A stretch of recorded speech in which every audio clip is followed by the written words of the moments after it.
മൂന്നാമത്തെ സെറ്റിലെ കിട്ടിലെ 3 ചോദ്യങ്ങളാണ് ഇവിടെ കാണിക്കാൻ പോകുന്നത്. എല്ലാവരും ശ്രദ്ധിക്കുക. The sum of first 19 natural numbers is 190. അതായത് ഒരു സമാന്തര ശ്രേണിയുടെ ആദ്യത്തെ 19 പദങ്ങളുടെ തുക 190 എങ്കിൽ what is the sum of first 20 natural numbers എന്നാണ് ചോദിച്ചത്. ആദ്യത്തെ 19 പദങ്ങളുടെ തുക എന്ന് പറഞ്ഞാൽ നാച്ചുറൽ നമ്പർ ആണ്. സോ 1 + 2 + 3 + എക്സെട്ര + 19 ആണ് തന്നിരിക്കുന്നത്. അത് 190 ആണ്. എങ്കിൽ ആദ്യത്തെ 20 പദങ്ങളുടെ തുക എന്ന് പറഞ്ഞാൽ നമുക്കറിയാം 19 പദങ്ങളുടെ തുകയോട് 20ാമത്തെ പദം കൂട്ടിയാൽ മതി. So 190 + 20 that is equal to 210 ആണ് ഇതിൻ്റെ ആൻസർ. വളരെ സിമ്പിളായിട്ട് കോമൺ സെൻസ് ഉപയോഗിച്ചിട്ട് ആൻസർ ചെയ്യാൻ പറ്റും. അടുത്തൊരു ചോദ്യം എല്ലാവരും ശ്രദ്ധിക്കുക. ഒരു സമാന്തര ശ്രേണിയുടെ തുകയുടെ ബീജഗണിത രൂപം 7n² - 2n ആണ്.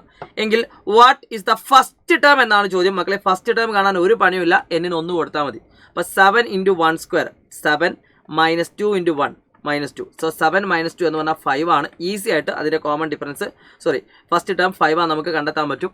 ഇനി ഇതേ ചോദ്യത്തിൽ ഇതിൻ്റെ കോമൺ ഡിഫറൻസ് എത്രയാണെന്ന് ചോദിച്ചാൽ ഒരു പണിയില്ല മക്കളെ.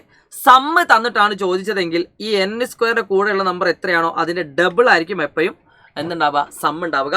എങ്കിൽ എൻ്റെ ഒരു ചോദ്യം, ഈ കാണുന്ന അരിത്മെറ്റിക് സീക്വൻസിൻ്റെ സമ്മിൻ്റെ ബീജഗണിത രൂപം പറഞ്ഞാൽ 2n² - 3n ആണ്. ഇതിൻ്റെ എഫ് ആദ്യ പദം എത്ര, ഇതിൻ്റെ ഡി എത്ര, നിങ്ങൾ എന്ത് ചെയ്യണം, കമൻറ്റ് ചെയ്യണം. ലാസ്റ്റത്തെ ക്വസ്റ്റ്യനിലേക്ക് കടക്കുന്നു. ചോദ്യം ഇങ്ങനെയാണ്. The algebraic form of an arithmetic sequence is 8 - 3n. To get 49th term from 50th term എന്താണ് ഇതിൽ ചെയ്യേണ്ടതെന്നാണ് ചോദ്യം. അതായത് ഒരു സമാന്തര ശ്രേണിയുടെ ബീജഗണിത രൂപം 8 - 3n ആണ്. 8 - 3n. അപ്പോൾ നമുക്കറിയാം അവിടുത്തെ കോമൺ ഡിഫറൻസ് എന്നാൽ -3 ആണ്.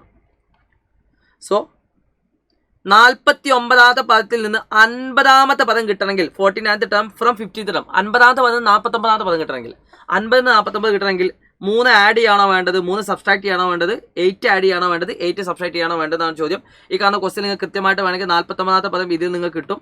8 - 3 × 49.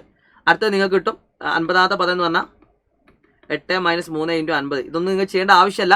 അപ്പോൾ ഇത് നിങ്ങൾ ചെയ്ത് നോക്കിയാൽ നിങ്ങൾക്ക് വേണമെങ്കിൽ ആൻസർ ഡൗട്ട് ഇല്ലാതെ കിട്ടും. അപ്പോൾ ഈ കാണുന്ന ക്വസ്റ്റ്യൻ ആൻസർ എത്ര നിങ്ങൾ കമൻറ്റ് ചെയ്യാൻ മറക്കരുത്. 3 ആഡ് ചെയ്യണോ 3 സബ്സ്ട്രാക്ട് ചെയ്യണോ നോക്കുക. ഇവിടുത്തെ ഡി എന്ന് പറയുന്നത് -3 ആണ്. അതും കൂടി നിങ്ങളൊന്ന് ആലോചിക്കുക. ഇതിൻ്റെ ആൻസർ നിങ്ങൾ കമൻറ്റ് ചെയ്യുക. So wish you all the best guys. It's me Shahid Ramzan from Xylem learning. By.